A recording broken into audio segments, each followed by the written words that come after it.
The truth of the matter is, the Money Mike in the original script got in the bathroom, and that's what Ricky Smiley was okay with.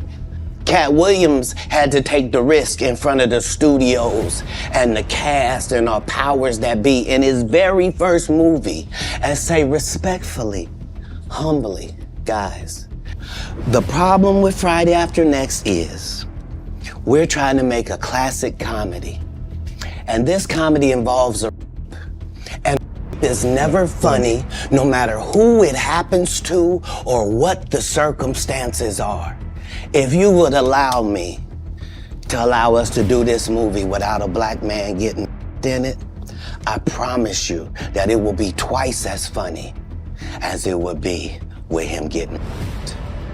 This guy is like scrambling in a bathroom while a massive man like tries to grab at him to like unclothe him, and is like, this is so, I remember being like, this is horrifying. Like, this is not funny at all. And I think the question there is, why did they think it was? Like, even the scene as it was carried out, why did we think that was funny? When it comes to this Illuminati shit, the people who decide what ideas people should see, whose suffering is or is not comedy, all of that is determined by things that we might describe as like sexism, misogyny, patriarchy, white supremacy, etc. If you kick back against that and say, actually, I'd rather not play a shucking and jiving motherfucker, and people say, well, if you want to make it, you have to, that's Illuminati shit. It's a red flag. I don't know if y'all know though, but actually I recently learned this, that Katt Williams actually currently holds the women's record in deadlift and bench press. A lot of people don't know that shit. I never knew. Yeah. A lot of people don't know a lot of the stats that he's 100%. carrying. He's really the first man to do like Olympic bronze medalist, right? Olympic bronze medalist in that shit. Yeah. Platinum medalist as well, actually. But that's in Cambodia. But it was a different part in 92. I remember that. Yeah, I was there. I was there. I was there too. Gates. Oh my God! Speaking of Katt Williams, the interview heard around the motherfucker. Michael Jackson called him Christmas. You ever met a man that gave you a little nickname like that? No. Me neither. This nigga is one of the greatest to ever do it. He's actually fucking incredible. Motherfucker hasn't. I mean, he's been doing specials and stuff, but he's been in the background for like ages as like the comics comic. This motherfucker comes on 20 million views in 3 days. 25. 25. One the day. Most viewed thing on Shay Shay's shit, bro, ever by a factor of like 10. My nigga, like one of my favorite parts of that interview was when Unc was like, "Is that man? I sure hope I have Club Shay Shay after this." Katt Williams said, "Oh, this is about to be in a whole other dimension after this. Yeah, Oprah's coming next." Nigga. He called it. Nigga was not fucking lying, bro. That channel got over 600,000 new subscribers. Just since that interview launched. 10 million in one day. How the fuck? And it's not even the best interview on there. Just being frank.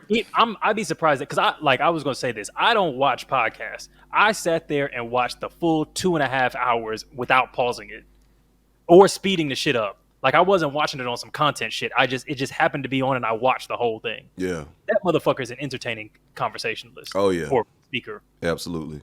He dropped a lot of good gems. How did in it, but also he hit everything. He did the whole culture. He did the whole last year in 2 hours. And said this gonna be the best thing smoking in 2024. 2024 is the year of the truth. Clean. Yeah. The lies have come out into the sunlight. But anyway, we do need to get into this shit. Welcome everybody to Waving the Red Flag, the #1 wholesome hip hop and real organized crime podcast in the universe. It's your boy Eddie. It's Josh. It's Alvin. And today we're here to talk about the only real nigga left in all of Hollywood, Money Mike. Josh. You know what I'm saying? Josh, yeah, Josh. the only real one left. Josh.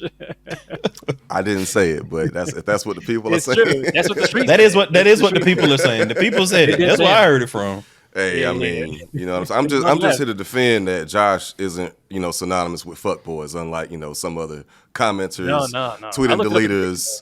You know what I mean? Yeah, between the leaders, man. Hey, don't worry. It happens to all of us, man. Nobody's without their detractors, or temporary. I got plenty of fans, but I ain't shit without my haters, as Freddie Gibbs would say. You know what I mean? That's it. Okay, first of all, is he bullshitting or is he A lot of it is always talking about bullshit. the truth? Really? A lot of it is I bullshit. can't tell, man.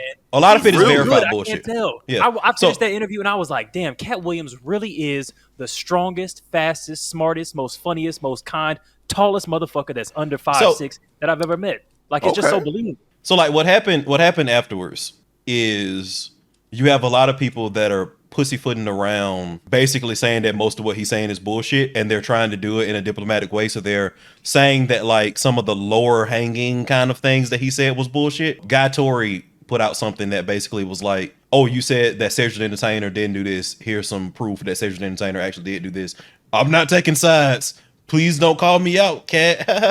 Right, nobody wants to smoke. Yeah, so like Lavelle Crawford has said some shit. Like it's a lot of stuff that has come out that enough of it has been called out as bullshit, and the tone in which people are calling it out as bullshit is one of fear that it impugns the validity of most of it for me. Really? Yeah. I think a lot of the shit that he said though also feels like it's almost true as well. Like, I feel like 80 to 85%. I feel like 80 to 85% is true.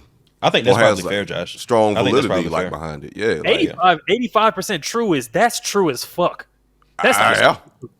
like 50-50 is like good points. Like that's a B plus. Like 85% correct. And that 15% for me is just like, okay, with like the whole like Illuminati, you know, you get a ugly face, light skinned wife type shit, and like, you know, you give up the whole. So like that, I was like, you weren't necessarily there, but you saw the result. It was a lot of that though, man. It was a lot of that though. It was a lot, but the overall premise though was like gatekeepers, like powers that be within the industry, that stuff, and like being in these rooms, I do feel like that part was true, but like which is like the 85%, but then like that 15% was like here's a package that you get, which you know. But let me tell you, one of the best comments I saw about this shit was somebody said that this Katt Williams interview was the equivalent of Kendrick Lamar's Control verse. He said, got everybody responding. Ludacris threw out a verse. And I will say about that, right? The Control verse was actually fucking mid. So like, but this wasn't. I think this was better if I'm looking at comparative scales in the Control verse, but I don't think it was as earth shattering as like the views and the zeitgeist wanted to believe. So and that's why like I brought that point up, because I definitely thought the Control verse was ass. Like everybody who responded to the Control verse in like earnest did better than the Control verse. Like I've said I'm sorry. I'll give you the prime example. Like when Lupe Fiasco did his Control response and motherfucker rapped in fucking German for fucking 16 bars, fucking brilliant shit. But who the fucking understand German? When fucking Big Crit dropped Mount Olympus. Now that's the one I had on my mind. Mount Olympus. And what Big Crit did in that response was he said effectively in that song why this song won't be as big as Control's verse. But if you take out those factors, like the Southern bias, the way that people look at people that sound the way he sounds, like that probably would have fucking destroyed Kendrick's career. Fucking, I know you lame when you was in school with a little fame you ain't used to. Like, and he talked about how he stole all his swag from 3 Stacks and all that kind of shit. Like, anyway, but I feel very similar, you know, to a lesser degree about the Control verse as I feel about this Katt Williams interview. It's kind of like, oh yeah, that like this was fun. This was a fun internet time. See, I feel like this whole Katt like interview was just more high density than any other ones. Cause like you've got like Azalea Banks and you've got 50 Cent, you've got like Charleston White and Kanye and those who like every so often they say some crazy shit. You really haven't had somebody sit down for an entire long interview and pretty much every single 2-minute interval of what they've said was some interesting shit that people want to respond to. I don't know any interview that's been like that. Maybe not other than other Katt Williams interviews. I don't know. Yeah. I was gonna say like, oh, maybe the R. Kelly shit or like some of those, but it's like those are 15-minute things. Nobody's talking for 2 hours, and every single 5-minute interval is a solid fucking Katt. It's only other Katt interviews, man. Yeah, but bro, like I think that's the thing though, because like for one, he is not afraid to speak his mind or at the bare minimum what he believes to be the truth. from his own perspective.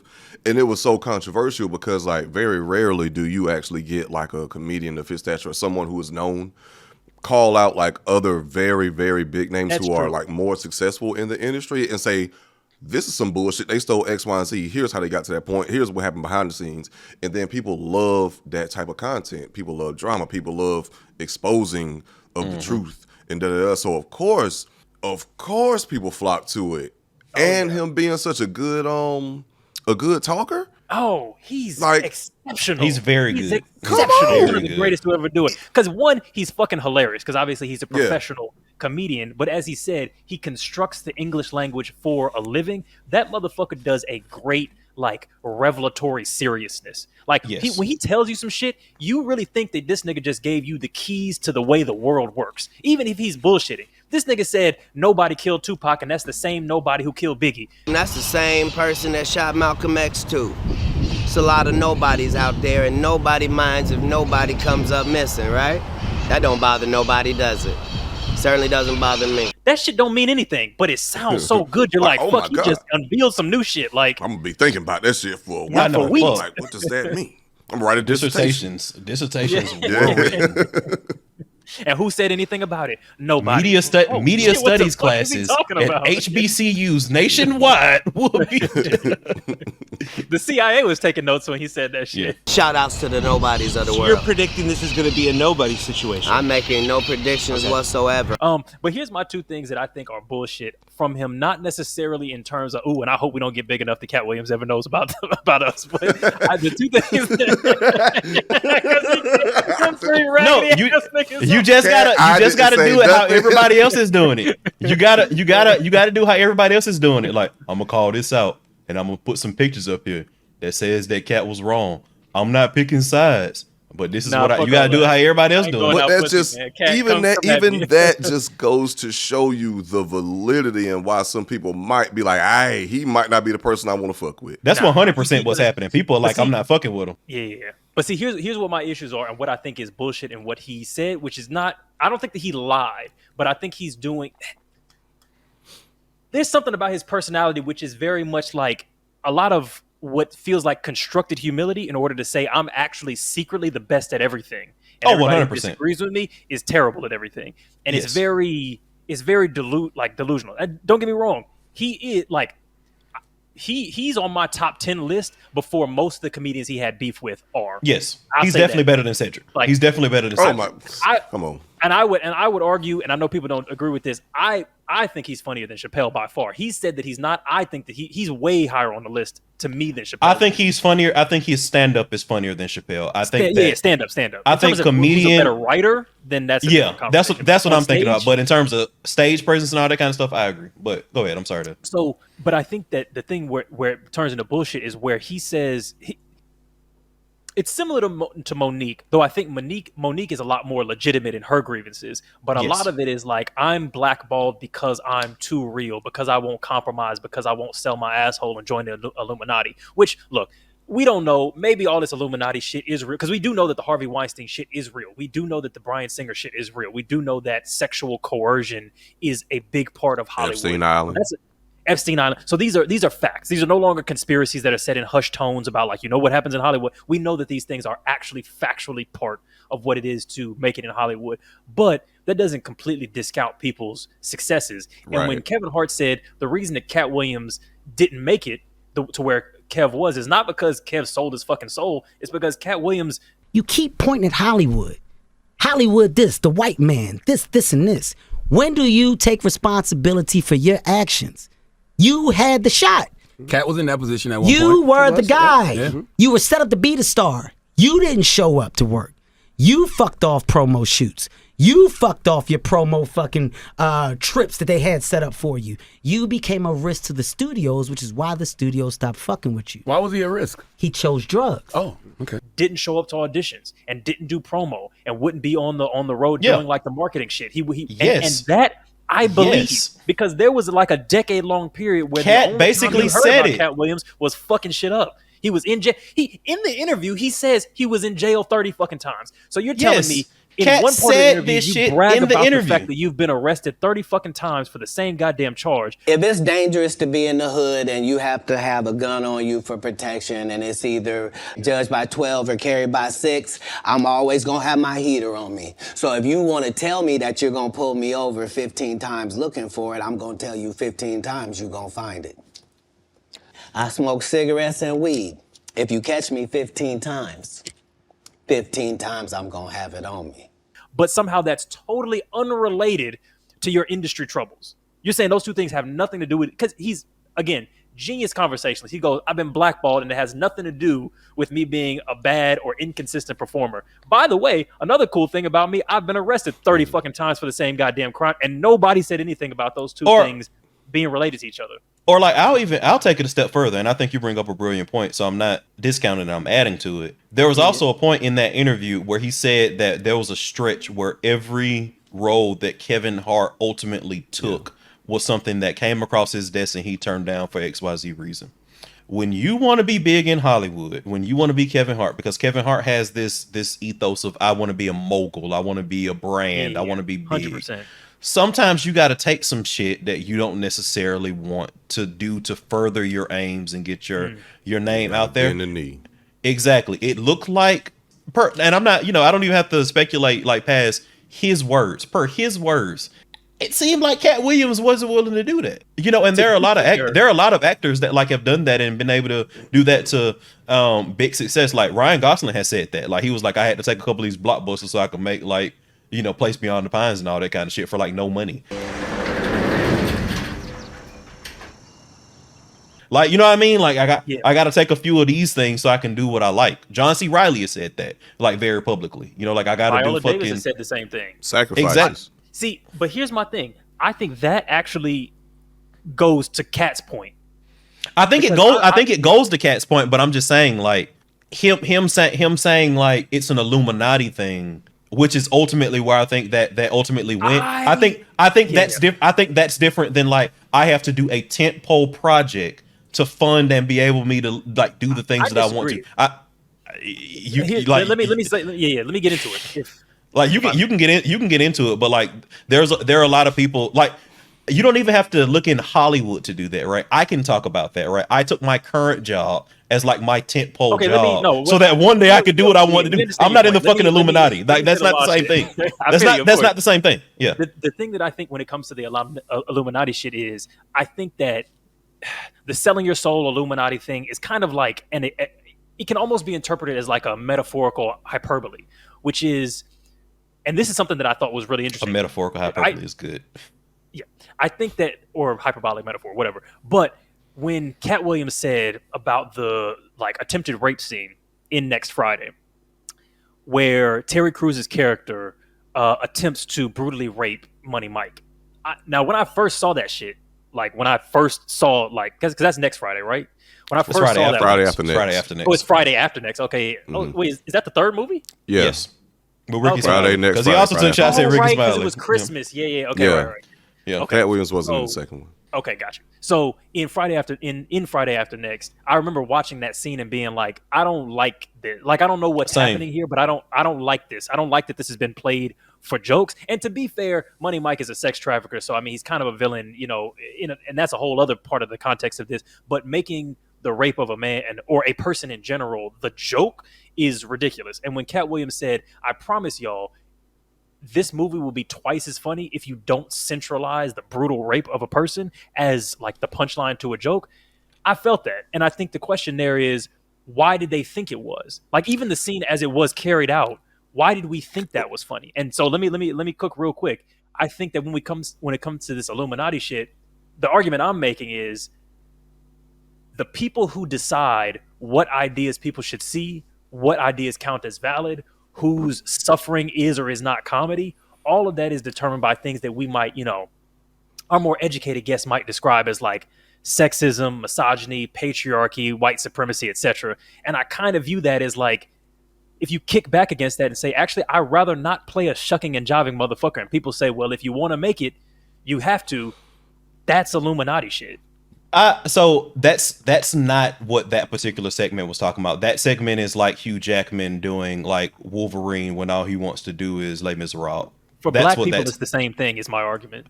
From my perspective, I don't think it is. But also, I also think that if you remember the context of Next Friday, Money Mike was a villain. Like he was a minor villain. I don't disagree. I don't disagree. I address that though. Yeah, I think you mentioned it. I don't think you addressed jokingly it. Raping a villain still minimizes rape in a way that shouldn't be happening. No, and I agree. But what I'm saying is, when you're putting this on a villain, it super muddies the waters in a way that's a little bit stronger than you in your asterisk kind of treatment of it. A little bit more than the racial context of like. There's a million ways to make a villain. Black men wearing a dress. No, because what you just said feels like black men wearing a dress.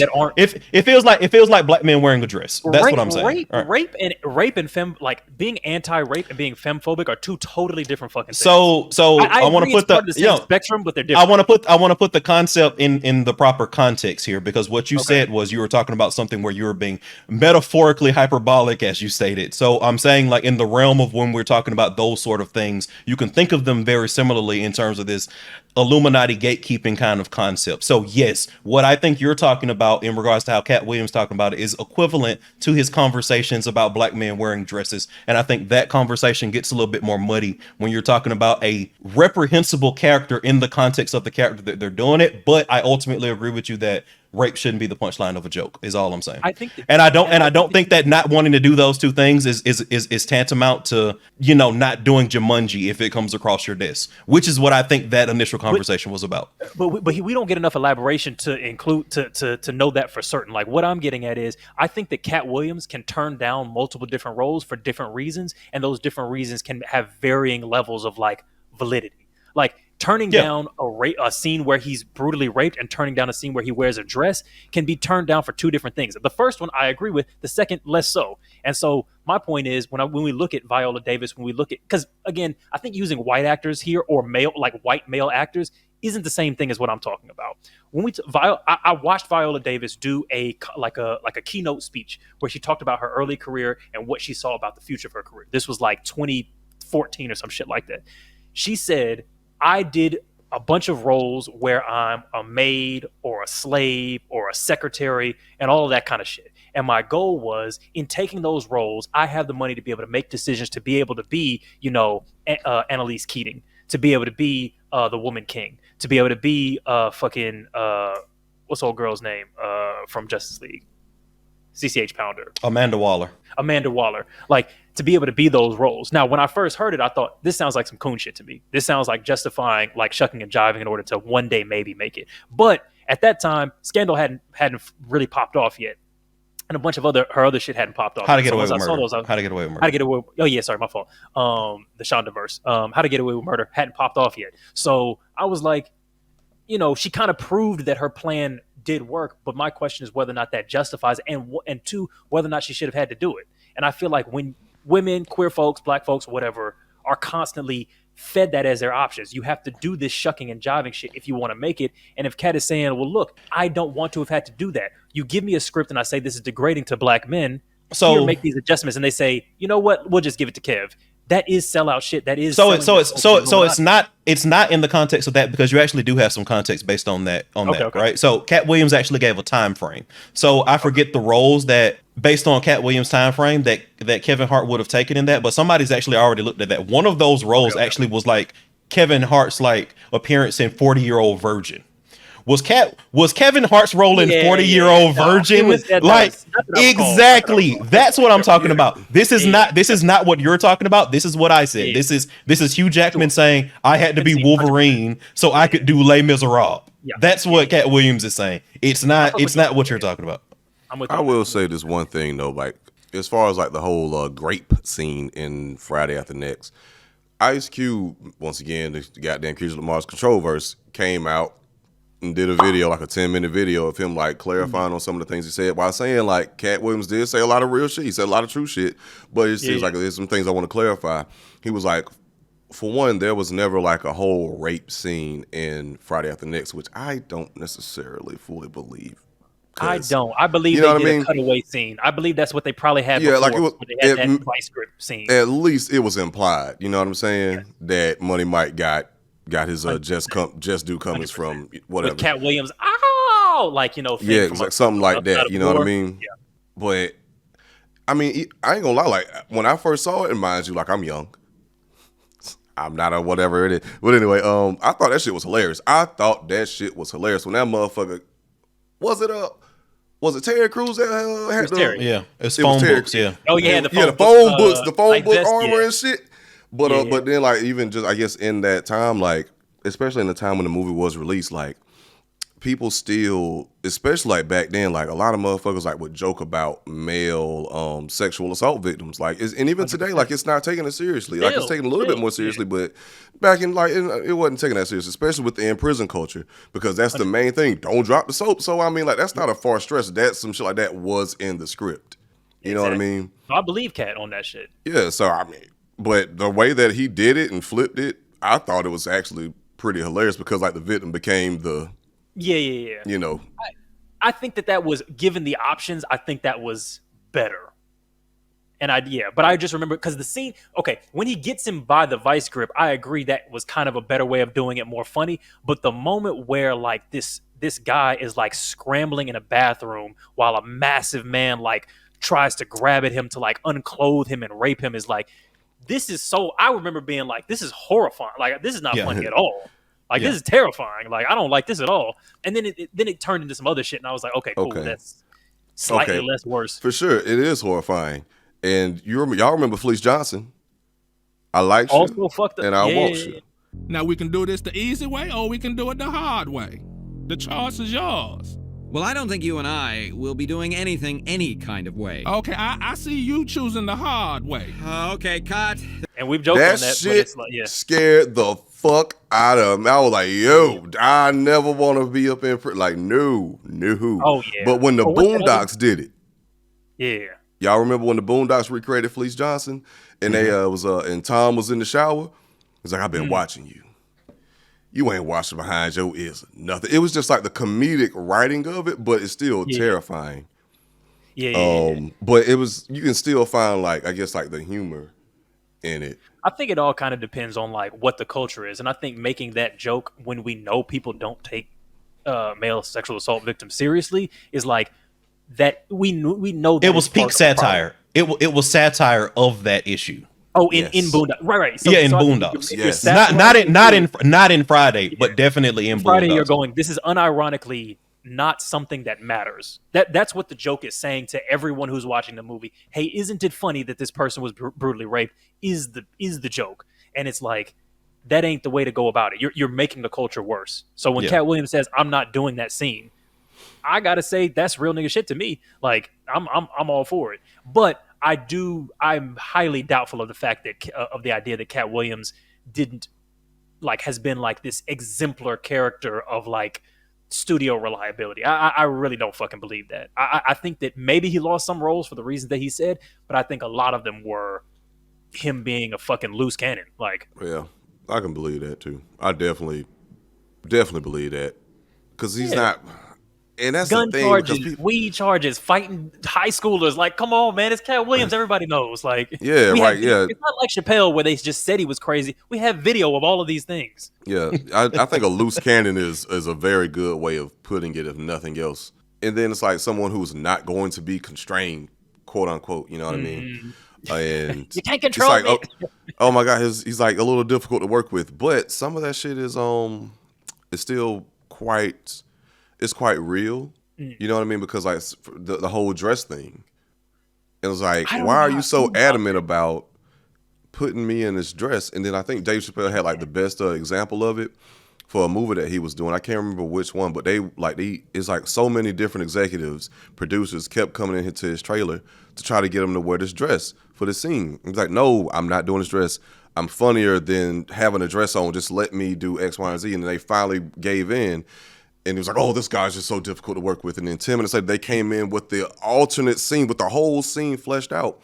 He's like, what the fuck y'all already had? What was all this for? And like, y'all spent all this time trying to convince me to wear a dress and y'all already had the backup plan.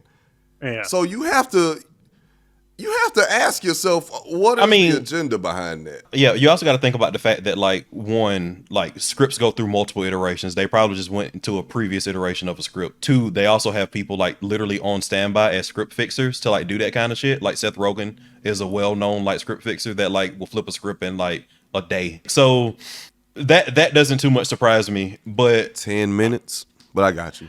Yeah, 10 minutes, 10 minutes to fetch your, like, prior script version. Yeah, sure. like, easy. Scripts go through multiple iterations. But it's like, I understand people not wanting to wear dresses.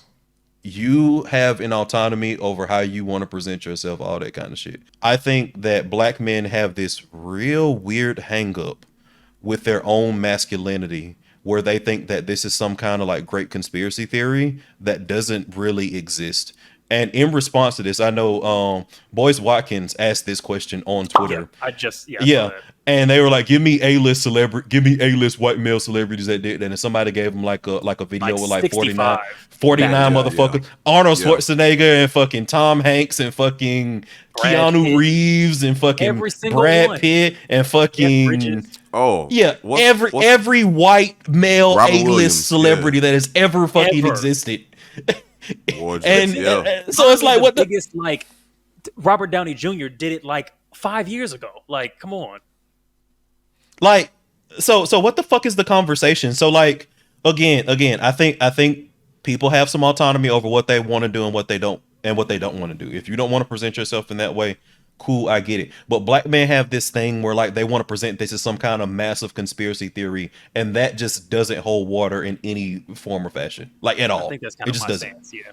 Well, okay. What if? I know the Illuminati is real, and like, it's like, of course, we've got 70 great white actors that have donned the dress, done great things afterward. We're just trying to invite you into the club. I thought you wanted equality. This is what they're doing, buddy. Yeah, put on that dress, bend over, spread the cheeks. What's the problem? So then it's not a black thing specifically; it's a men thing. It's a industry thing, like, because just like just like both of y'all was saying, like, it's all these white actors wore a dress. Jim Carrey would probably wear a dress just for the hell of it, like, you know what I'm saying? Like, Robin Williams, Mrs. Doubtfire, like, you wear. So it is a thing in Hollywood, and it is, like, played up for, like, laughs, jokes, and comedy. But there is a very what's the word? There is a very homoerotic undertone in Hollywood. Like, take the whole, like, P. Diddy thing for instance, and Men in Power. He's there though. Harvey Weinstein, Men in Power, who also like other men. Did Harvey Weinstein like other men? Nigga, Harvey Weinstein was sucking dicks, wasn't he? He was the one that was well, Katt Williams said that. Is that true though? But, like, that's not the first time, like, we've heard that. Allegedly Harvey Weinstein, and allegedly my brother's P. Diddy, Puffy, allegations. But, like, you hear a lot of these stories where it's like, hey, if you want to get on, especially, like, if, like, and this might be like a whole nother different caveat, but, like, within the porn industry, like, if you want to get on as a straight black guy in porn and, like, make it, you probably have to do some gay stuff. You know what I mean? But it's this weird thing of, I feel like it's only as homoerotic as, like, just, and maybe this is me going ideology first versus facts first, but I think I'm looking at it, I'm like, the shit only seems about as gay as humans do, which is that, like, if you look at it, it mostly seems like straight predation, but there is some amount of gay shit because some amount of motherfuckers are gay. A lot of people are gay, but so it's like, but if you're being like, but I mean, but come on now, like, we.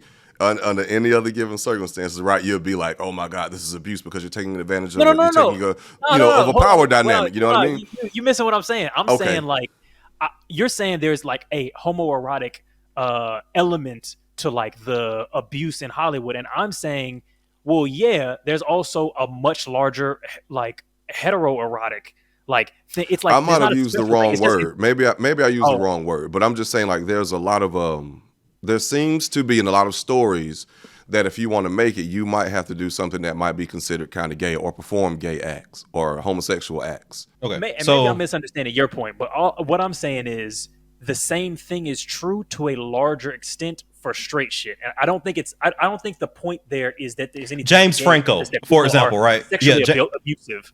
Yeah, James Franco was not doing homoerotic stuff. He was doing straight abusive shit using his power as a director, for example. I get what you're saying. Harvey Weinstein, same thing. Like, yeah, like it's like, yes, there's some gay shit, but it's like that's because there's sexual abuse. And if you like, sexual abuse is going to run the same spectrum as like sex, which is that some amount of motherfuckers do it gay. Like fair. So that was the thing I wasn't taking into account when I initially said it, but it still doesn't take away from the thing that if you're straight, yeah, and then somebody come at you like on some like, hey, I'm on this type of time, like I'll suck you.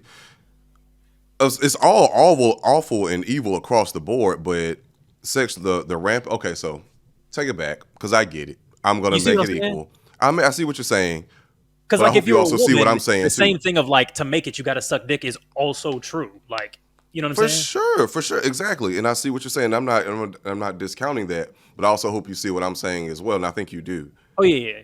So there's sexual abuse like, it's just like is happening to people. It's like a lot of sexual abuse, but at the same time, it's like a lot of these gatekeepers are at least bisexual. Oh yeah, okay. Or like this, like, or if you go to like a humiliation ritual, what the fuck ever, like you know. Yeah. What I mean? So like, something weird. Yeah. So I will say my only pushback to that is when you hear Katt Williams' interview and when you hear past interviews with Chappelle, when you hear like the shit with like Brandon T. Jackson, that's not what they say. What they say is that I'm a black man and I did some black shit, and now they want to humble me as a black man, and like my white counterparts don't get this treatment. They don't put XYZ white man in a dress, and that's patently false. Like that just isn't what happens. I will say though, black men in dresses portraying black women, let's be real, is some different shit. It is. Like, it is different. It is different. Black men are necessarily the primary victims of that. I think maybe this is me doing some like backbendy pandering shit, but it feels like if anybody is the victim of the shit, it's black women for the portrayals that happen there. Because white men just do, yeah, I'm a lady, cool. I'm a woman doing some funny shit, like maybe I'm an old lady or maybe I'm whatever. But it's and then black men do a caricature, like a caricature, mammy, fucking Jezebel, whatever the fuck type of shit. Yeah. There's a lot of vertebral, which I think is a very interesting avenue to take to go down. And I think that's Illuminati shit, arguably. Yeah. Though to your point, in which I agree.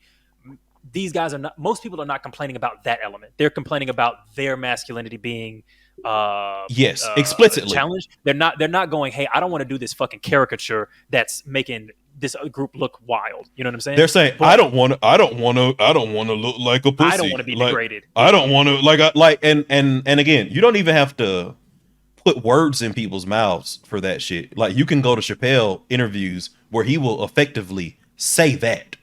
So we don't have to speculate. That is what they're talking about. So Josh, point taken. Eddie, point taken. But that's not what these motherfuckers are talking about. These motherfuckers are saying, like Brandon T. Jackson's interview was, yeah, man, they seen me do a scene in Lottery Ticket while I was aggressive and yelling, and they ain't like that shit. So they decided they needed to bring me down. They had to bring me down as a black man and put me in a dress. Oh yeah, I mean, I do think that's kind of like that's one of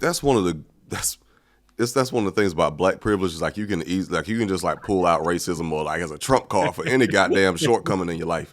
It's like, they just didn't want me to do because I'm black. Like, no, motherfucker, there are a lot of other circumstances that got you in this situation.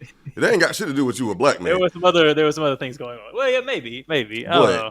But I think okay, I will also say this. Let's be real. That white, like the femme roles that white men get offered are not the same as the femme roles that black men get offered. Like, if we're being serious, like when Eddie Redmayne does Carol or whatever the fuck that thing is, or Jared Leto does Texas Buyers Club,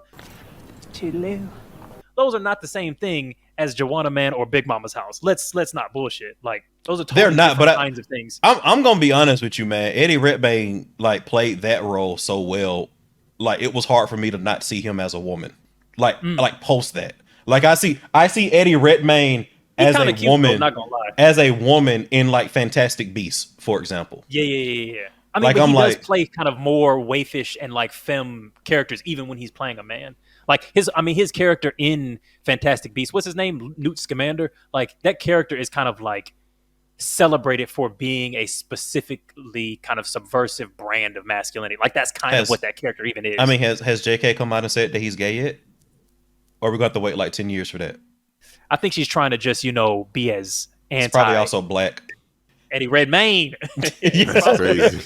Eddie Redmayne. She came out years after and said Dumbledore was gay, and she came out years later and like threw a wrench in whether or not Hermione was black or white. Yeah, that was the thing. But anyway, so I get what you're saying, but I mean, I'm thinking about what's old. I think Nathan Stewart Jarrett. Like that was probably the closest thing to that kind of thing that I've seen in the last like 20 years. Yeah, in the last 20 years, because I'm thinking maybe like going back, maybe Holiday Heart. I don't know. Okay, baby. Per your request. Oh, my baby love. Vin Rames been, even in I Love You, Chuck, I not pronounce you Chuck and Larry. Vin Rames was, you remember he was like mad, he was like just that angry like black dude. Then come to find out like he was just he didn't have the courage to be himself and like just be openly gay and proud. And then like when he was able to be set free, he was in the shower just shaking ass. Yeah. And old boy from True Blood, but that's not. I mean, he's not really femme. He's just like he has. Yeah, maybe I'll take that one out. Never mind. But but you see, you see my point. Who is a great character? Who's a great character, by the way. People love that character. I love him. Yeah. I ordered the hamburger deluxe. In this restaurant, a hamburger deluxe come with French fries, lettuce, tomato, mayo, and eggs. Do anybody got a problem with that? R.I.P. to what's old boy's name? Are you looking it up or? Yeah, Nelson Ellis. Yeah, but like I do think that you bring up an interesting point about the portrayal, but I think that goes to your point about who does that really hurt, and I think it's mostly to the detriment of black women and not black men. I think a little bit of it hurts black men too, though. Not from which is why I say mostly. I agree. But I don't, and I will stand on this that I don't think it hurts black men the way that the Katt Williamses and the Brandon T. Jacksons and the Dave Chappelles are saying. I don't think it hurts them that way. I just do not. Like I think black men being a little bit feminine or whatever, or getting to be a little bit feminine, or it's like that's regular shit. That's what everybody does. But as the only real nigga left in Hollywood, Josh, please, what's up? Yeah, I get that. And that's a really good point. And the reason why I get it, and I probably have to agree with you, Alvin, on that. Like it does hurt black women more than it does hurt black men because of the representation that the representation and like just like the stigma, or even what you call it, oh my God, what's the word? Caricature of like black women, like a negative stereotype when it comes to black women is portrayed and put on these big screens for like the world to see. And we're already not painted in the best light in terms of just common media, like globally. So like if you go to like Asia, like people who don't interact with like a lot of black people at all, they just know what they see like on the internet and on TV. It might not be the best representation, but even in like these movies, when a black man does put on a dress and portray like a black woman, right? If we're saying that is more damaging to black women than it is to black men, the things that at least that's coming into my mind present moment right now, it's not like the black men are putting on blackface and then doing and playing up to like awful stereotypes of black women. The ones that I can think of. I would disagree with Joanna that. Man. It's just the ones that I can think of from what I remember. I'm not saying that it hasn't happened, but just from what I can think of. From Martin. Fair. I'm thinking about Joanna. I actually haven't seen Joanna Man, but Big Mama's Joanna House. Man wasn't. From he what was I just remember, dunking, man. He was just dunking. That's all. Okay, yeah, no, I haven't. Yeah, I have. I've Joanna seen Man like wasn't bad. Okay. Martin Lawrence. Big Mama's House. Yeah, Eddie Murphy. What was that? What Respucia? Eddie Murphy. And, that was Norbit, but he also did another professor. He played all of those characters, like he played the mom, the grandma. He did a good job, honestly. And I mean, there are stereotypes, but it's not like white people in blackface and.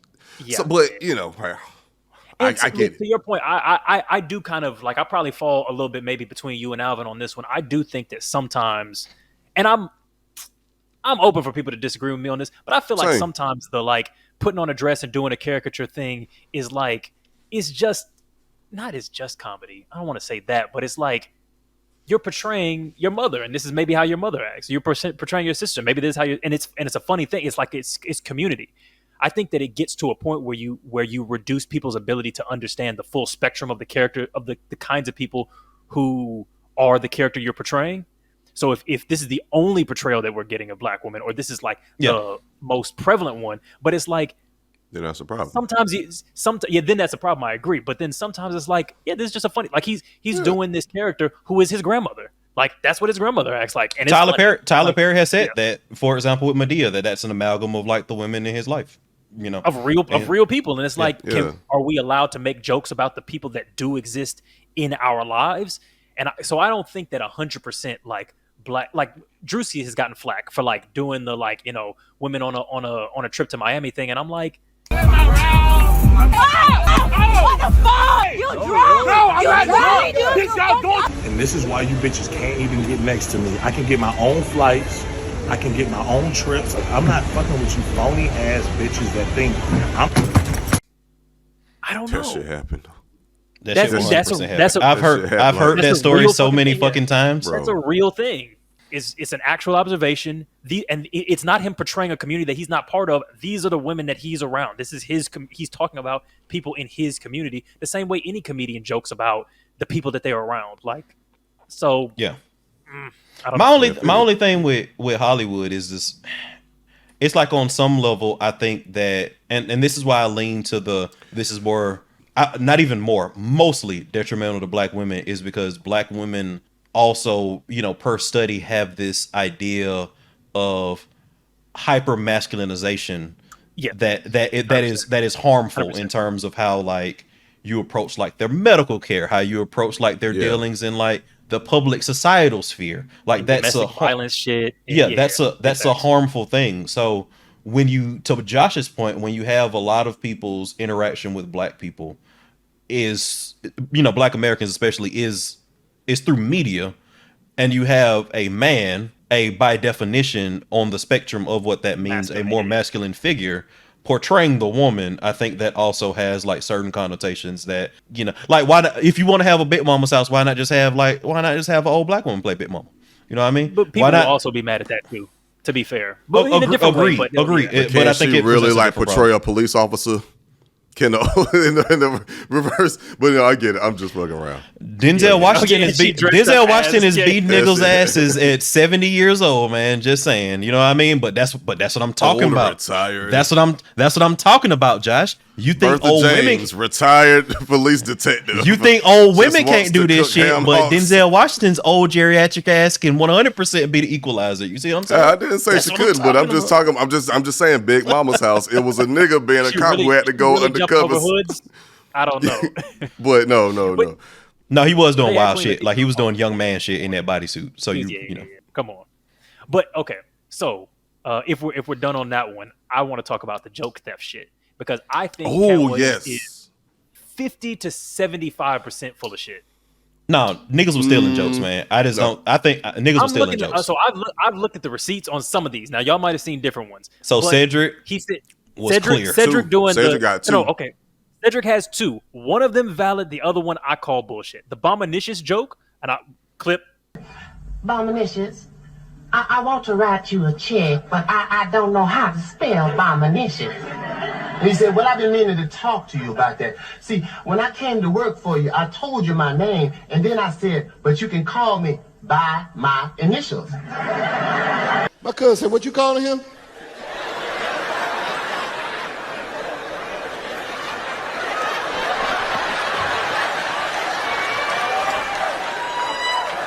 Bominicious. He said, everybody call him Bominicious. It's all right for me to call him that. Like, nah, man, his name's CJ. He's saying you could call me by my initials. That's what he's saying. That was my favorite joke by him. 100% stolen. 100% stolen. That's it's so was specific. It Women in Business? It's so linguistics. He used the same name. Yeah, like you know what I'm saying? Like you could have. He didn't even take the concept. He could have took the concept and done a different joke. He didn't. Because that's basically Jeff Foxworthy's redneck vocabulary, or whatever the fuck that bit is that he does. He does the exact. What's the bit I'm talking about? He does the exact same thing. I know what you're talking about, though. You know, from the whole Larry the Cable Guy shit. You know, you might Larry be the Cable, and he goes like, he'll say, oh yeah. So it'll be like, what's the word initiate mean? Well, it means you eat something, then you eat something again. Okay, use it in a sentence. Well, she had some fried chicken. Initiate a biscuit, initiate a steak, initiate some burgers. That's what that word means. So he does that. It's the same kind of bit, but he used bombinicious. It's so specific. Now, the spaceship shit. Has your car radio up so loud that you couldn't hear the damn thing when it cut off. It looked like this.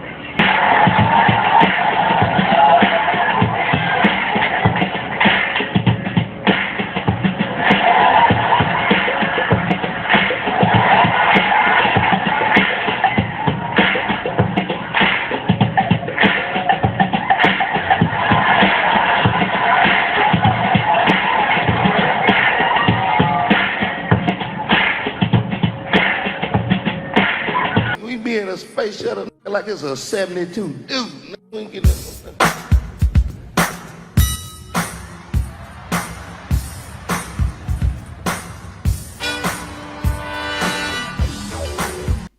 Bro, I can see that. Katt Williams copyrighted the concept of miming driving a car. There's nothing about those jokes that's similar. Like, what are we talking about? Like, you're telling me no other comedian sat on the stool and pretended he was driving a car? That's what you're saying he stole? The whole concept was about niggas driving a spaceship like a Cadillac. That's a totally different concept. That's fair. Yeah. But see, the thing about that is that, for one, yes, I kind of call like half, 60, 40% bullshit, but I do think Ced was aware of Katt Williams' joke and then repurposed it and kind of like made it his own, and then like just took inspiration from it. Best. But that's maybe everybody, not stole it. That's exactly. big inspiration. Yeah, that's a big inspiration. But at the same time too, because there's also a thing where two comedians come up with the same joke, or hell, especially niggas who do like we're doing like podcasting, motherfuckers gonna have like a similar thought idea, and then like if I say something, then like 2 months. Like a year or two later, somebody else becomes really big, and they be like, "Oh, this motherfucker's stealing my shit. Here's the receipts." It's like, no, we just said the same. We just had like the same thought, and I've heard other comedians express the same thing. It's like, no, I didn't steal this joke. It's just possible to have the same thought or to have like something, an experience, similar experience, and there you have it. But I do think Ced like took inspiration from Katt though. I think if he took inspiration, it is so far removed that it doesn't deserve credit. Like, it's not the same joke. Yeah. If you go, oh, I wore a green suit, then he wore a purple suit because he saw me wearing a suit. It's like, is that enough inspiration that you can call it stealing? Absolutely. Like, he saw that a person could mime driving a car, then he used that like technique in a completely different, which is comedy. Joke. That's what comedy is. The great. That's what every comedian does. You're telling me you copyrighted the idea of using the rope on a mic as like a string in your set is like, oh, they stole that from me. It's like, no, that's such a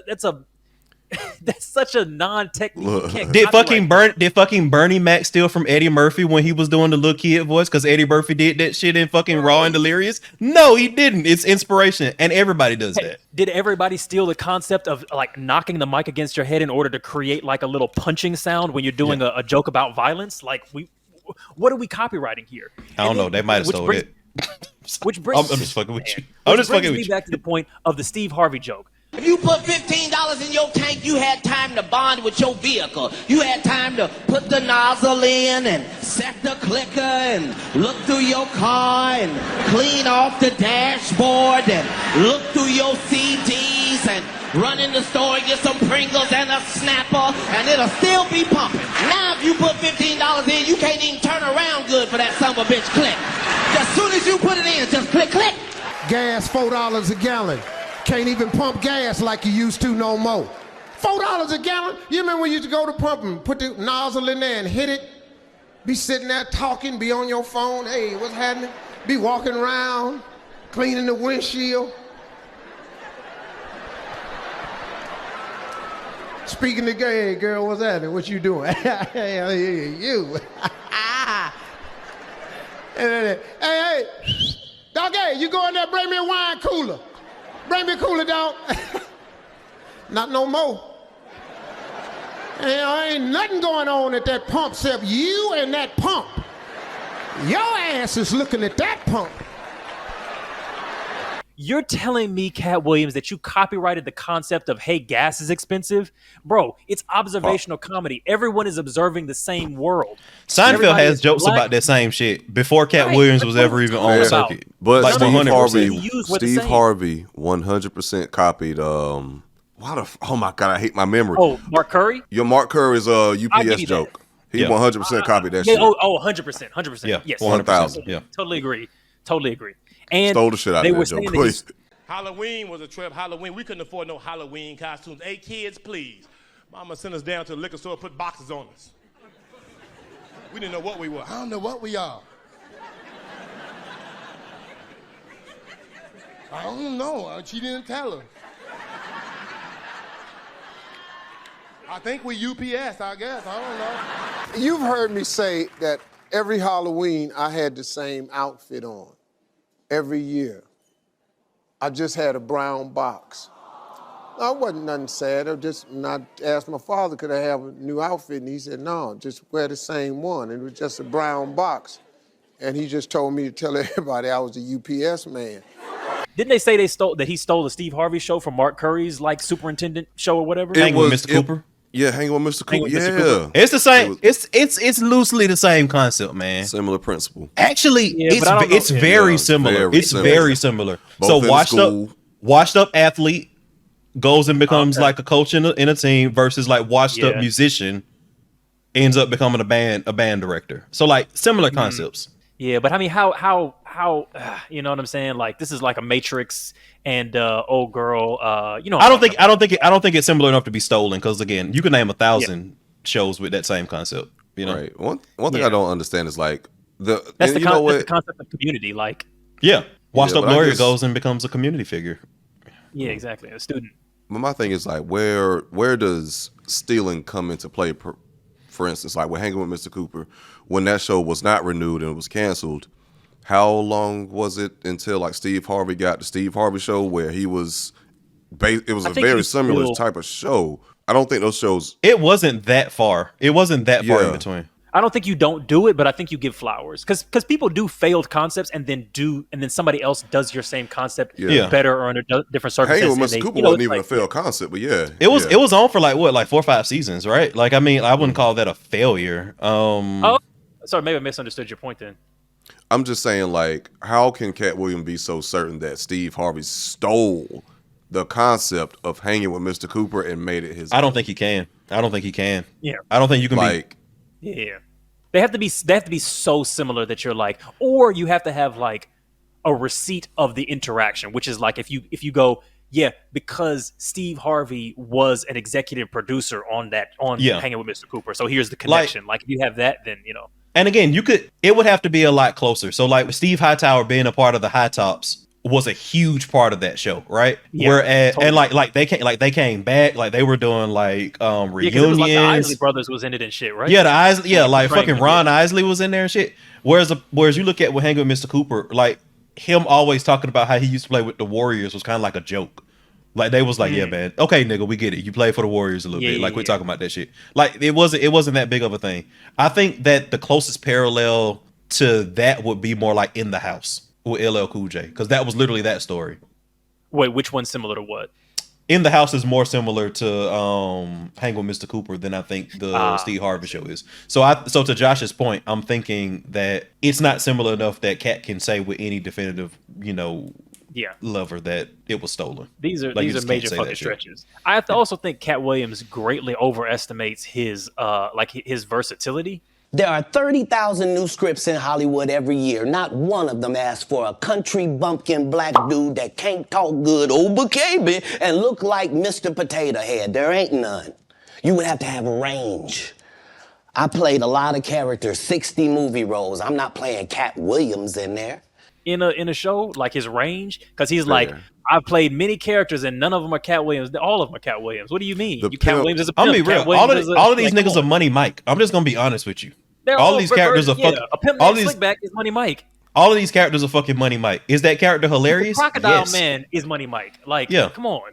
Well, the Crocodile Man, I would say, actually is a little bit closer in range. It's a little bit. He's got a little bit more range, but I agree. Like he might be overestimating the range, but he is good at what the fuck he does. Yeah. Denzel don't have range. Denzel plays Denzel as a cowboy, Denzel as a cop, Denzel as a washed up mailman or whatever. Yeah, but he's a good actor. So yeah, and there are some actors that like dissolve into their roles, right? Like I've seen actors time and time again just like become like different people.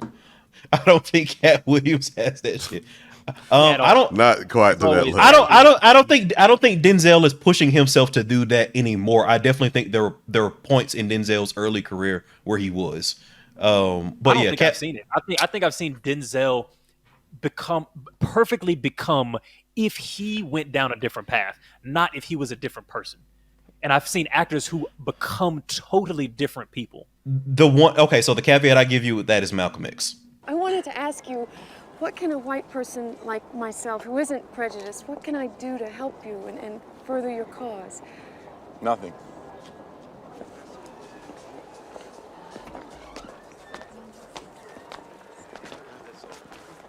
My high school was a black ghetto. I think even in Malcolm X, Malcolm X is probably one of, if not my, as we've said before, that movie changed the trajectory of my fucking life.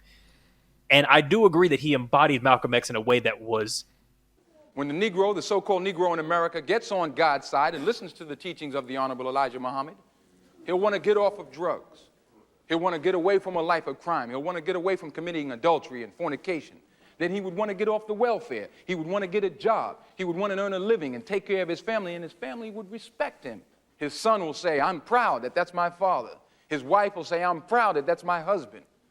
Father only means that you're taking care of your children. That's what it is to be a father. Father doesn't mean that you're having some babies. Anybody can have a baby.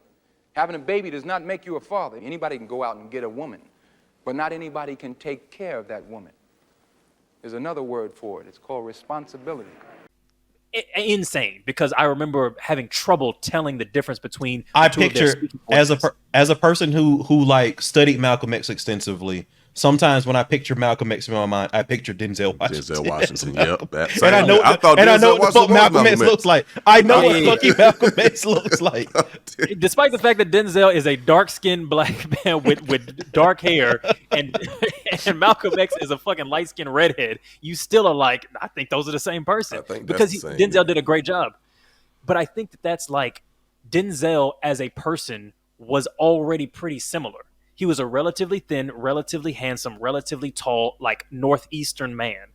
That's what Malcolm X already was. He didn't have to stretch too far to get there. So I still don't think it was a particularly rangeful. He didn't transform the way Heath Ledger did to become Joker or whatever. Like it wasn't a unrecognizable shit. Or the way Colin Farrell did. I don't know. I'm doing Batman once, but like Colin Farrell did to do fucking the Penguin or whatever. You know. Yeah. So. But it's nothing wrong with not having range. But come on, Katt. Like you. Sometimes Steve one Harvey, character's good, man. Sometimes one character's. Gene Hackman steals the show in every fucking movie he's in, and he's just doing Gene Hackman shit. Yeah, man. Nothing wrong with that. He's got enough range, but like one thing I did enjoy about this whole interaction was just seeing all these clips of Katt Williams like old stuff like resurfacing, and then like there was some stuff that came about that I saw that I had no idea Katt Williams was in My Wife and Kids. I never really watched My Wife and Kids like that. I own you. Yeah. Yeah. But Bobby Shea or whatever like came through the door dancing and touched the leaves. Yeah. Yeah, I never saw that before. But even then, like I can see. It's a similar character. Yeah. You know what I mean? But he's been Cat in the Hat. Cat in the Hat is the same fucking character for all of these. Like, it's a flamboyant pimp character. Cool. And he's refined that across time, and it's an incredible character. Pimp Chronicles 1, what's the one where he's got the green velvet on? Whatever that one is. Genius fucking stand-up. Like I said, he's probably my top 5 comics. Yeah, he definitely has one of my favorite stand-ups. He's got 2 specials that I put in my top 5. Pimp Chronicles is up. Him in the tuxedo, him in the green, them two, whichever two those are. Yeah. Perfection. Well, yeah, because the one of them when he was in the tuxedo was one he came out to hustling with the girl. It's great. Holy shit. Yeah. Nigga, do you know that we can see you? Bro, I say that shit in my head like every other week to this day. What is that from the Lion bit? Oh, that was the shit where he was talking about some niggas was smoking Ambien. I mean, snorting Ambien. Oh yeah. That shit also happened to me one time, bro. Oh, what happened? Yeah, man, I went to somebody's fucking dorm room like freshman year of college, and they fucking crunched some shit up and snorted it in front of me. Yeah, and I was like, crazy. "What man?" And I was like, "What made you think I was cool with that?" Man, white people doing drugs is crazy, bro. Yeah, man, just like do It that shit always gets you off privately. guard. Yeah, It's so casual. Like, what the shit? Hey, do you guys want any ketamine? Man, what the fuck? That's I don't. Am I allowed to be at this party? What? Right? what's Like, going should I be on like, now? nigga? Do you know that we can?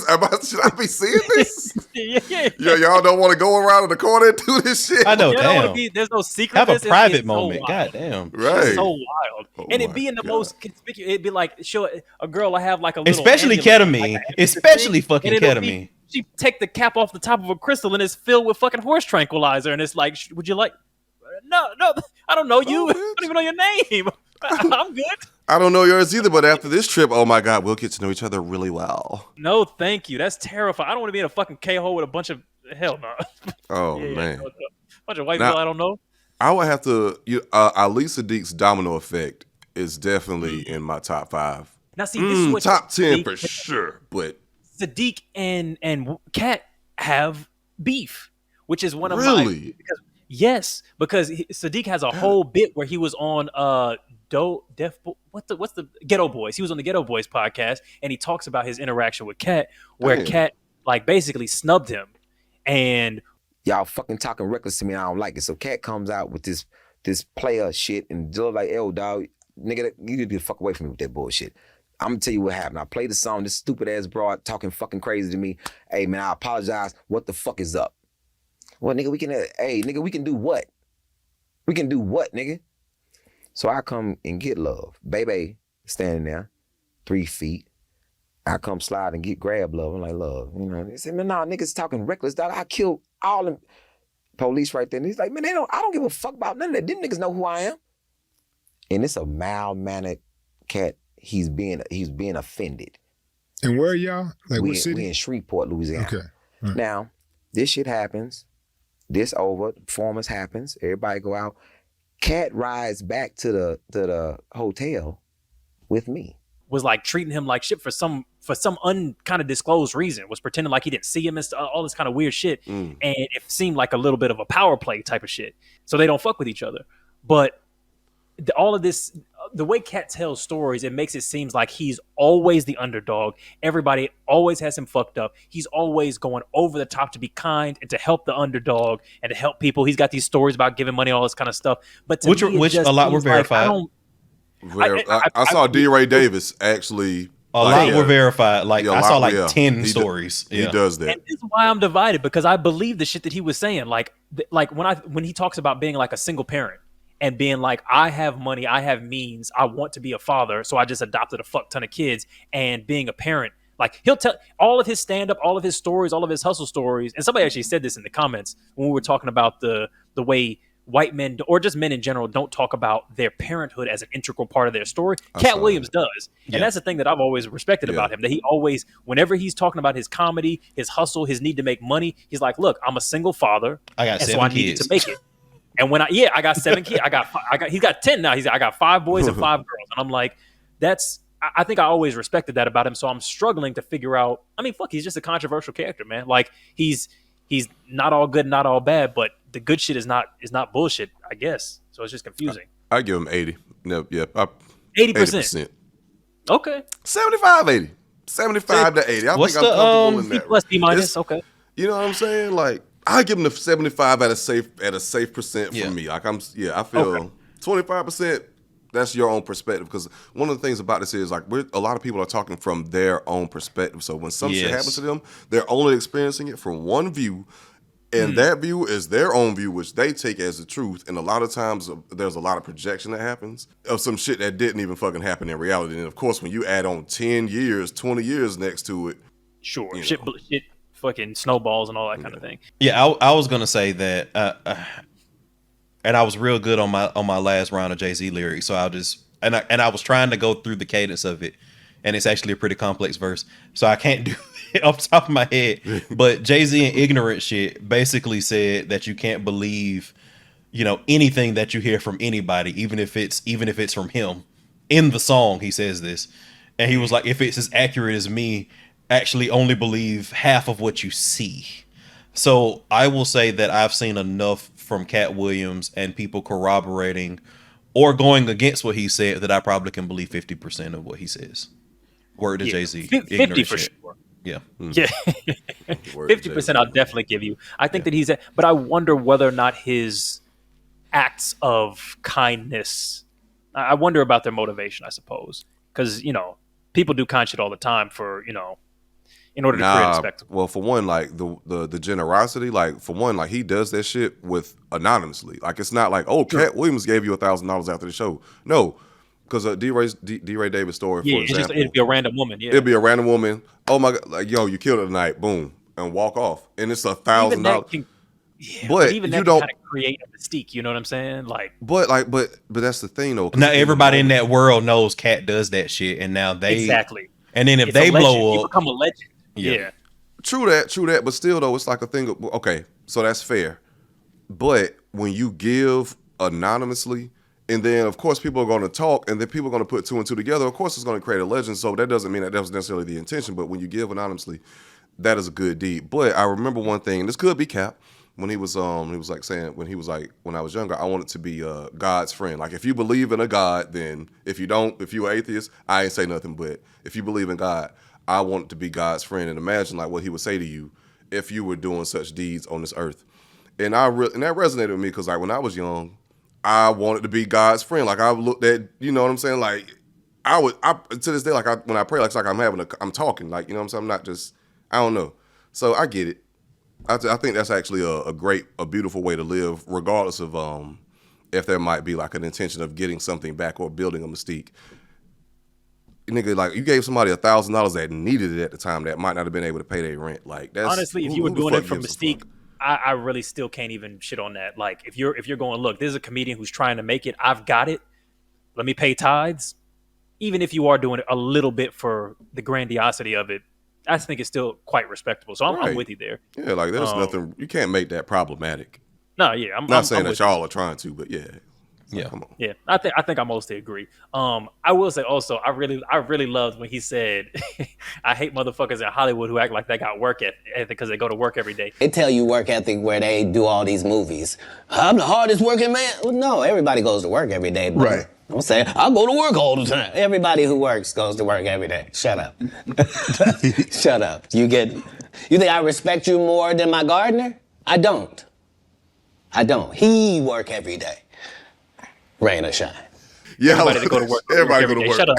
I'm the hardest working man. No, bitch, please. Like motherfucker, you did 30 hours on a set in a week with your own trailer and craft services and a bus shuttle that takes you to and from where you need to be. Everybody else is doing 40 hours a week of unpaid lunch and a long ass commute at a job they fucking hate. Like that's everybody. Shut up. Which I think I agree with. I do think that there is hard work, and that especially in that early like hustle period of a person's life, you know, like when you're like when Tahir Moore came on here, he was talking about like how he was hustling, where it was like he was working at a jail and working at a restaurant and trying to do like 4 or 5 sets a day and then doing shit at night. It's like that's legitimately hustle. That's hustle. You're doing 90 hours of work a week. That's you're working hard. Yeah. So putting in Alvin numbers. You put in Alvin numbers to get somewhere. Alvin is the hardest working nigga in Hollywood. Oh, 100%. You the realest one, and he's the hardest working one. What's Eddie Button? The smartest one. The smartest nigga in Hollywood. Hell yeah, there we go. We got the realest, the smartest, and the hardest one. Here we go. Unbeatable. You can't beat us. You can't outthink us. You can't outreel us, and you can't outwork us. We're coming for you. Okay. Top 10 lists, or maybe top 5 lists, because obviously Katt Williams has Okay, let's do 10. Let's do 10 then. Katt Williams has accused Kevin Hart of being an unfunny industry plant. I patently fucking disagree, because Kev and Katt in the like late 2000s would have been on the same list for me. Yes. Now, obviously, Katt has grown. Kev has grown astronomically since then, and Katt has kind of become this like comedian, if you will, an artist. You know, kind of an underground sensation, if you will. He's a legend, but he's a legend, but he's not a star. I would put them both in my top 10 list.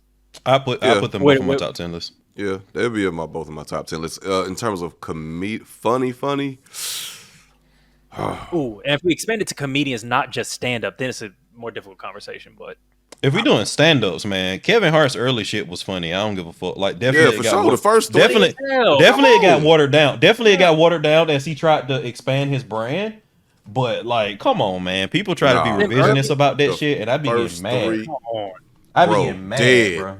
Dead. Uncle Richard Jr. as a concept is hilarious. Every fucking story. Now, apparently, one of Kev's more funny bits was stolen from, I don't remember the comedian, we'll look it up or whatever. But I saw the video and I was like, this is like kind of close. I mean, to be fair, it's hard when it comes to observational comedy because people have been living the same lives in the same country under the same circumstances. So we're going to observe a lot of the same shit. But that joke where he does, his mom told him that he could say one curse word. And he said, my mama told me to mind your damn motherfucking business, bitch. Oh, long titty, no nipple having, et cetera, et cetera. That joke, there was another comedian, I think it was on Def Jam or something. He was a little person. And his joke concept was pretty much the exact same thing. That damn Earl, I'll have seen your mother down there to kick his ass. You tell that Earl I said he come over my house and let a Jehovah's Witness man in, he got to sit his ass down and talk to him. You tell him, boy, because I got to go. Let me tell y'all something. Anytime you give a hyper little kid a message like that to take back to an out-of-control adult with a curse word, give him grenades, too. I was way too happy. Okay, back a minute.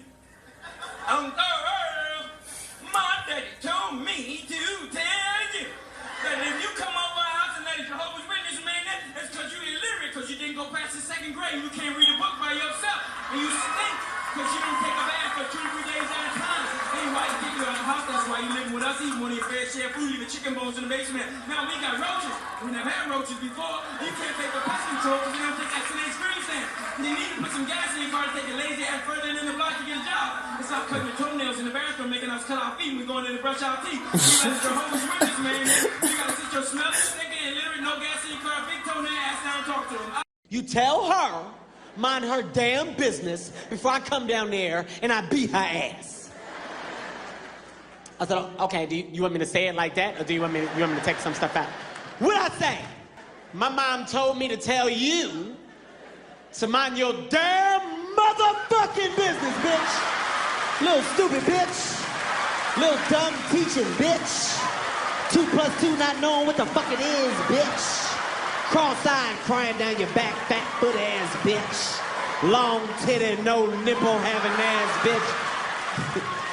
The shit that was crazy, my friends was in the background, they was like, oh!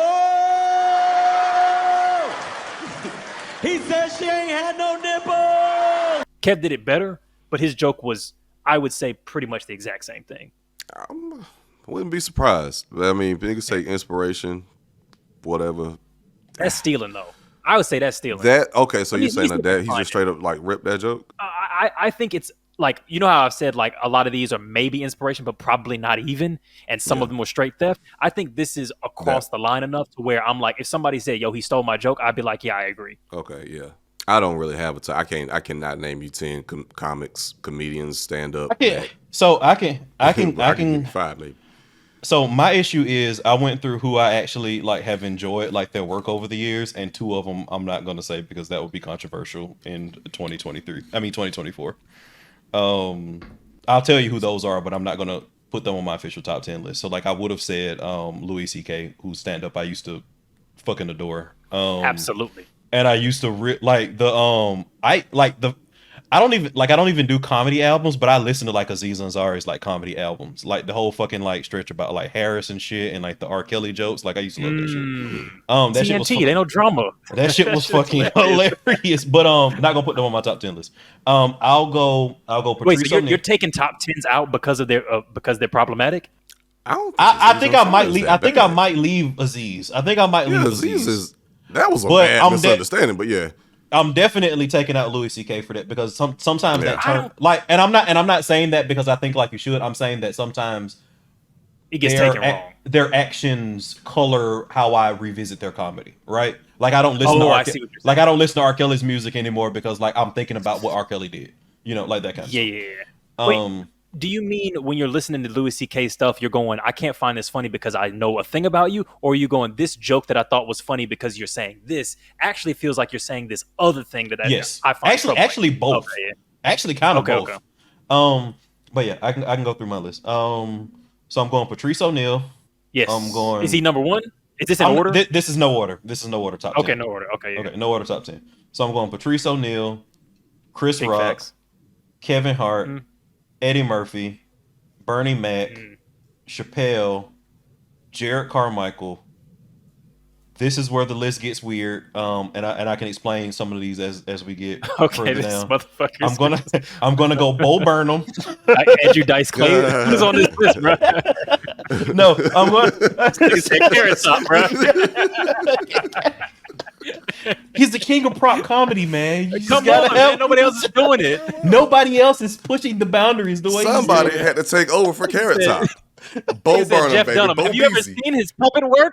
Fucking Gallagher At the same time, bro. Come on. No one's doing it like that. Bo Burnham, mostly because I appreciate his it's more like performance art to me. It's like the aesthetics, and I kind of fuck with that. Early as these is fucking hilarious.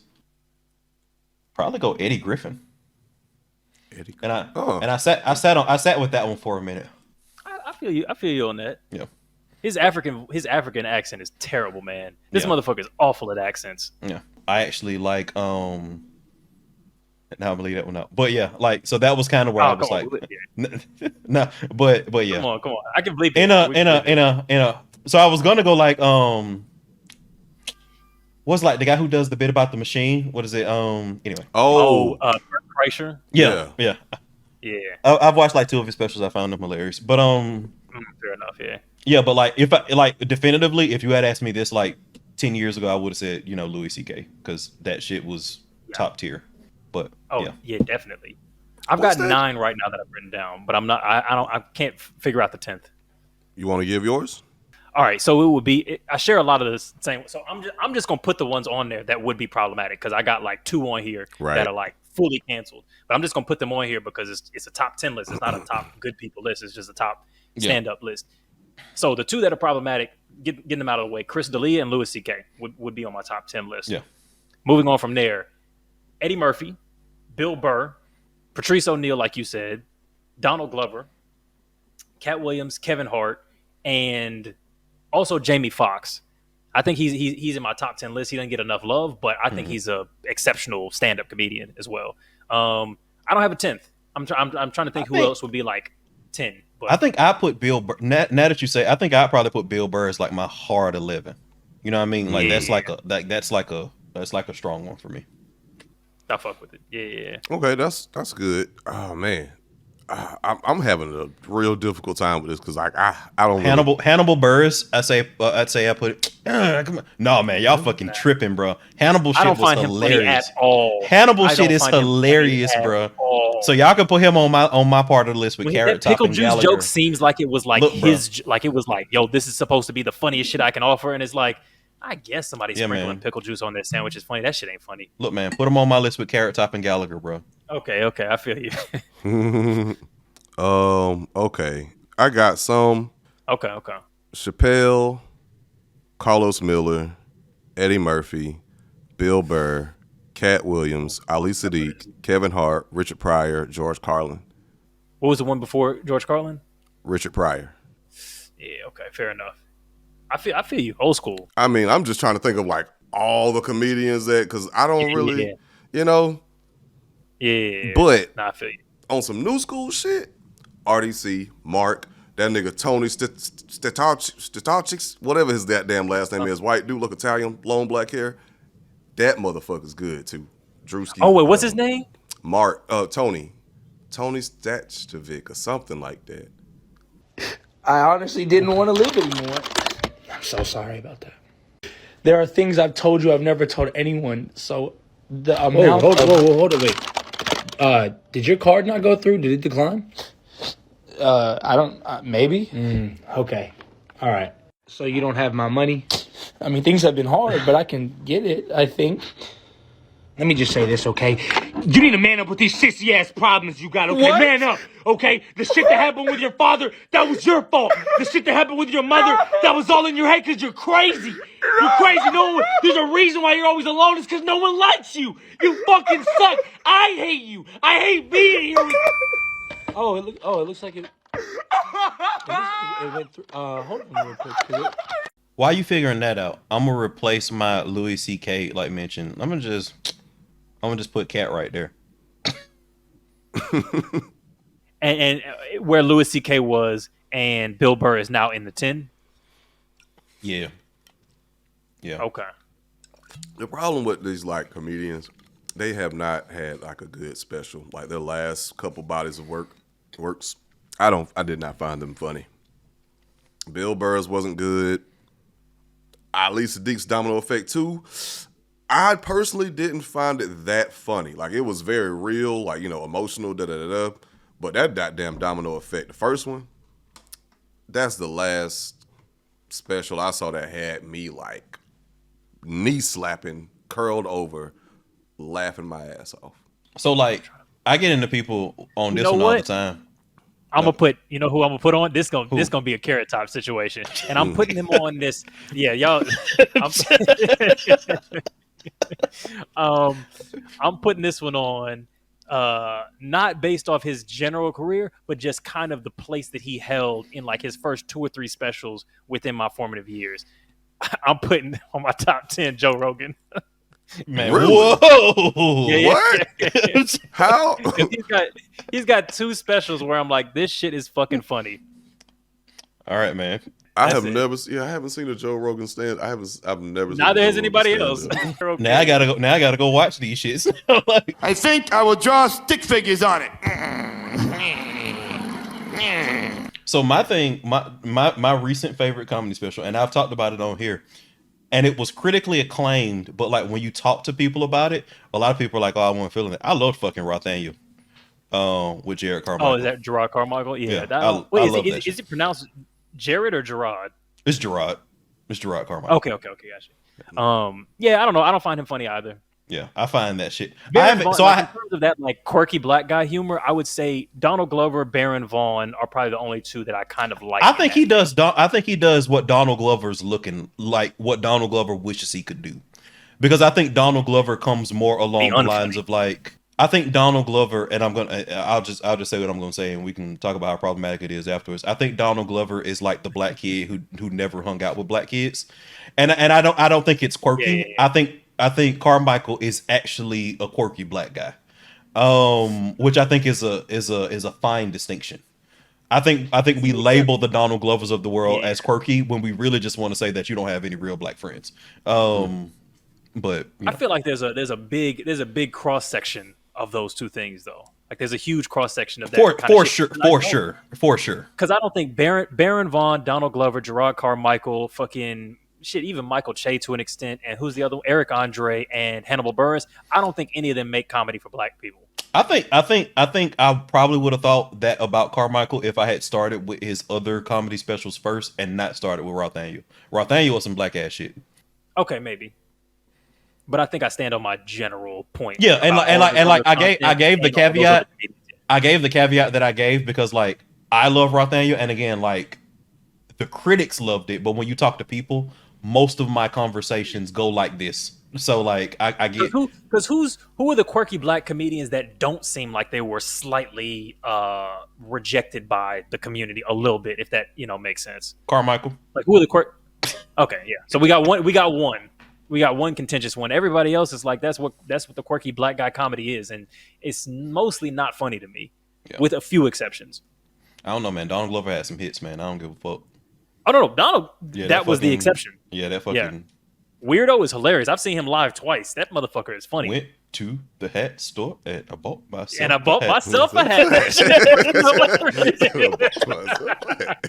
Y'all heard old school hip hop? That shit is terrible. Hannibal Buress' shit on old school hip hop was fucking hilarious. Yeah, maybe. Hip-hop. Why is there a sign language word for niglet already? Why is that already? It's just funny anytime you make fun of like old school hip hop, bro. Like just looking back on it, it's just so much meat there that you could just like. Oh my god, bro. Woke up just yesterday and I had coal in my eyes. Sent a text my bitch right beside my bed. I told her lies. You know what I'm saying? It's just so easy. You know? Oh my god. That's good. Somebody should, because is that that's not a real one, is it? You just made that up, right? I just made that up. That sounds like if somebody were to do like throwback like rap, but with like modern toxic lyrics, like Brent Faiyaz. Right? Oh yeah, we should do it. Like we should do that. Yeah, old school rap with modern toxic lyrics. Yeah. I woke up and told my bitch lies. Is a hilarious concept for the I Sugar got Hill two Gang. many hoes, but baby girl, I still want you. Okay. Is there any remaining bits before we close this bad boy out? Well, look. If you see what the fuck? You got another lyric? Excuse me. No. That was it. He thinking about Donald Glover stand up, man, and Carrot Top. Yeah. You know, it's got him in the mood. Call me in the rapture, I tell you. Anita Baker. I feel you. Well, look, if you see a white executive, yes, manifest destiny, right there. If you see a white executive coming to you with a floral print muumuu dress and a poorly pressed wig, and you're a black actor in Hollywood, you're not really seeing a red flag. You might be over exaggerating that red flag. But at the same time, if you've been arrested 30 fucking times and you think that has nothing to do with your, career trajectory, it might be you that's waving the red flag. Though you're still smoke Katt Williams. We don't want no smoke. You're still the top. Like you still, literally, you're the number one on my top 10 list. Please leave me alone. This has been Waving the Red Flag podcast. It's been Eddie, Josh, Alvin. If you want bonus content, just become a member of our channel or whatever. So you can do that on YouTube. You can do it on Spotify. You can do it on Patreon. Any of those places. Wherever you're listening, just become a member there. You get the bonus content. For those of you watching on YouTube, like it, subscribe it, turn on the notification bell, and we'll see y'all next week. That's it. Peace. I said a hip hop, the hippie. Yeah, we're going to record the podcast. Ban podcast microphones. I said black folks can't say shit. It's a red flag. All right, let's see.